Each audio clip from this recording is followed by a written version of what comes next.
Bonjour à tous et bienvenue sur la chaîne ADN Tech. Aujourd'hui, je vais vous présenter un micro tout droit venu de chez Rode, le Rode PodMic, qui est venu en remplacement du Bird UM1 qui était lui en USB, puisque là on va parler d'un micro aujourd'hui qui est en XLR. D'ailleurs, je vais vous parler tout le long avec pour que vous puissiez vous donner une idée un petit peu de ce qu'il vaut. Alors avant de passer à la présentation de ce micro, j'aimerais vous donner 2-3 petites indications, 2-3 petites différences également entre l'USB et l'XLR.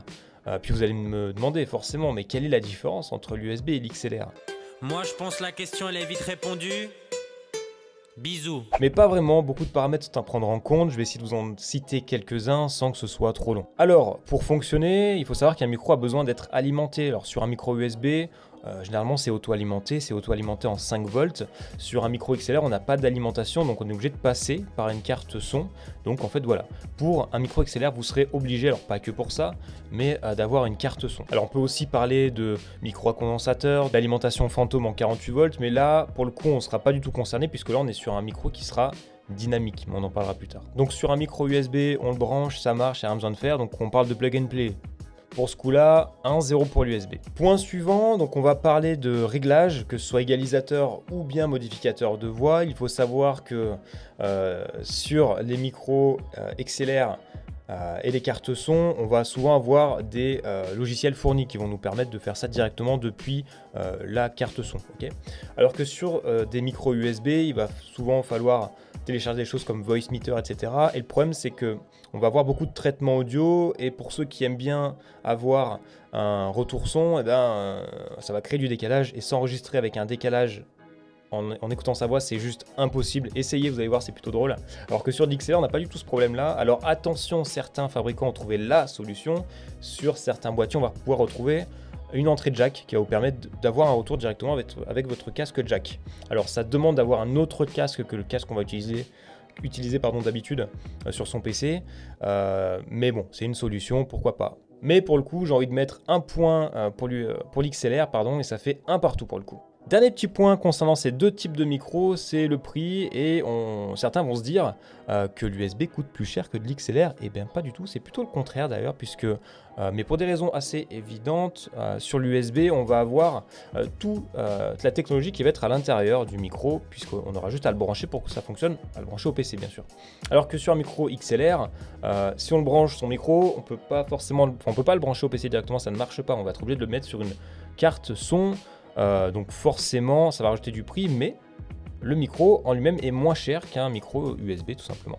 Alors vous allez me dire oui, mais du coup il faut acheter une carte son, c'est beaucoup plus cher.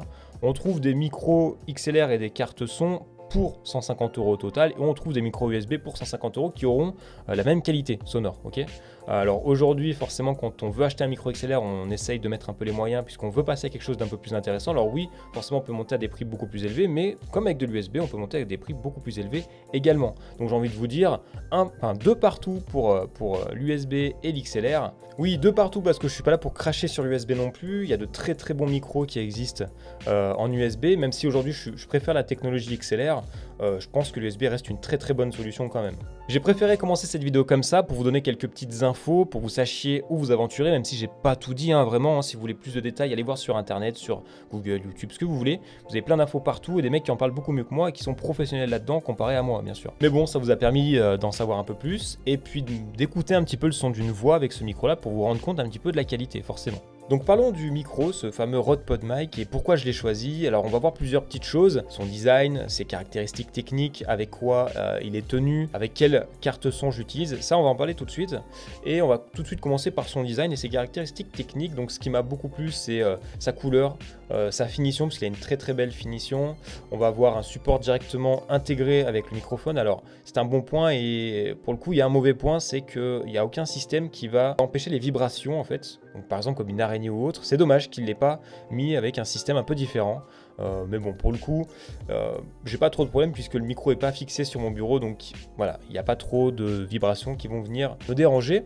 Bon, c'est quand même dommage. Donc on le voit un petit peu, donc il est compact, il va être tout en métal, donc une bonne finition, plutôt lourd, on approche les 1 kg, donc c'est pas rien pour un micro de cette taille je trouve. Donc au niveau des spécificités, on va retrouver comme sur le Bird UM1 une plage de fréquence qui va de 20 Hz à 20 000 Hz, donc une plage de fréquence je dirais plutôt classique qu'on retrouve sur beaucoup de micros. Une directivité cardioïde, donc encore une fois comme le Bird UM1, donc ça veut dire qu'il captera beaucoup mieux les sons venant de face que sur les côtés ou que derrière. Donc il y a un filtre anti-pop intégré directement dans le micro, alors je pense qu'ils auraient pu faire un petit peu plus d'efforts par rapport à ce filtre là puisqu'il ne retient pas assez les plosives, donc les pop, les sons comme ça, donc je pense que une petite bonnette ou un filtre à colle de cygne ou encore autre technologie peut être ajouté, je pense, selon ce que vous faites. Si vous faites du chant, si vous faites du streaming, du Twitch Sing par exemple, ou simplement vous chantez, vous faites n'importe quoi, des sons qui peuvent envoyer des plosives en fait, je pense que c'est intéressant de rajouter quelque chose par-dessus.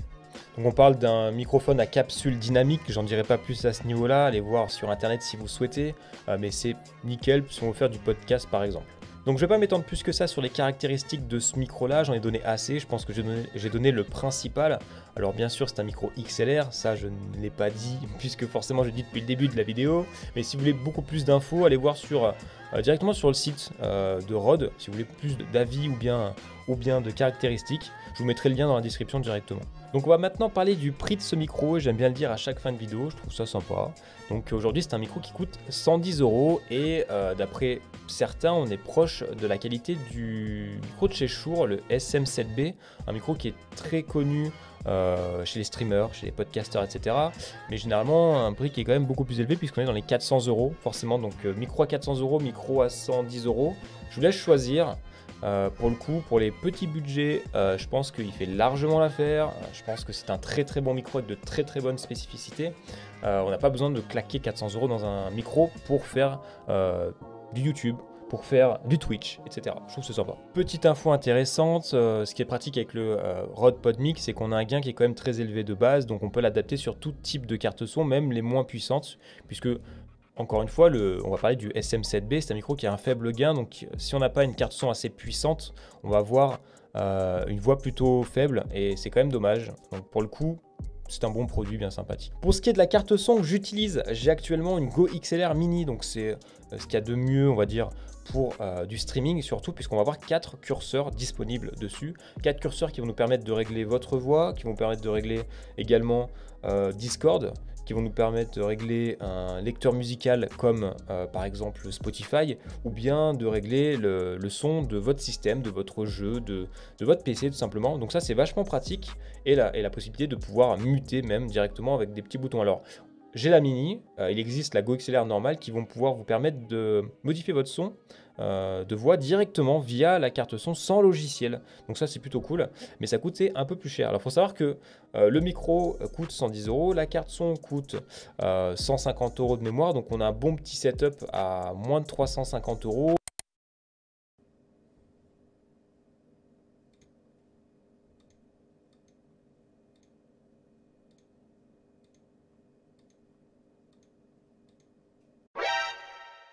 Alors oui, j'ai pas fait maths sup, alors du coup ça explique que voilà. Désolé. Et pour du son, je pense que c'est le minimum quand on commence à vouloir faire un truc un peu plus pro. Donc je vous ai parlé de la carte son que j'utilisais, donc la Go XLR Mini. Il faut savoir qu'il existe aussi une autre Go XLR qui est un petit peu plus fournie au niveau des options, des modifications de voix, etc. Mais elle coûte aussi 2 fois plus cher. Je vous mettrai le lien dans tous les cas des 2 cartes son et vous verrez quel est votre budget et si vous pouvez vous permettre. Pour ceux qui font d'autres choses, qui ont besoin d'enregistrer plutôt de la voix ou de l'instrumental, mais qui n'ont pas besoin de faire de live ou autre, je vous conseillerais donc pas cette carte son là, mais plutôt une carte son de chez Focusrite, pardon. C'est la Scarlett Solo G3, c'est une carte son qui est très connue dans le milieu et qui est très appréciée en général. Ou sinon, si vous faites du podcast, il y a encore une 3e carte son que je peux vous conseiller, mais là c'est pour ceux qui ont les poches plutôt remplies. On parle de la Rode Caster Pro, si je dis pas de bêtises, ou la Procaster, c'est la Caster Pro je crois, et elle coûte dans les 500 €. Alors oui, certes il faut mettre le prix, mais on a énormément de choses disponibles sur cette carte. Il y a également 4 entrées XLR pour pouvoir justement faire du podcast jusqu'à 4 personnes avec des micros XLR. Dernier point important concernant le micro, c'est ce qui va venir le porter. Donc en fait, le bras articulé pour ma part. Alors il faut savoir que le moindre bras à 20 € sur Amazon ne fera pas le poids. C'est rigolo, c'est rigolo, c'est rigolo, c'est rigolo. Alors je dis ça comme ça, mais vraiment, ça fera pas le poids. Puisque aujourd'hui, on est sur un micro qui fait quand même 1 kg. En général, les bras, ils vous le disent pas trop sur Amazon ou autres sites, hein, que les bras articulés ne sont pas forcément faits pour des micros qui font 1 kg. Mais vous allez vite vous en rendre compte puisque ça casse à la base. Et franchement, si vous n'avez pas les moyens, ne prenez pas un bras articulé à 20 €, mais plutôt un petit pied que vous allez mettre sur votre bureau, c'est peut-être mieux pour commencer. Après, si vous avez les moyens, plutôt partir sur un Rode PSA One que j'ai moi actuellement, ou un Blue Compass de chez Blue, que la marque que vous connaissez peut-être, que je préfère en fait finalement, même si je ne l'ai pas, je le préfère puisqu'on peut carrément mettre le câble dans le bras, alors que le Rode PSA One, le câble longe simplement le bras articulé. Par contre, après ça, c'est un très bon bras articulé que je conseillerais bien évidemment. Donc merci d'avoir visionné cette vidéo jusqu'à la fin. Si elle vous a plu, n'hésitez pas à me le notifier dans les commentaires, à laisser votre petit like et à vous abonner bien évidemment, ça me fera plaisir. Sur ce, je vous dis à bientôt pour une prochaine vidéo. Ciao!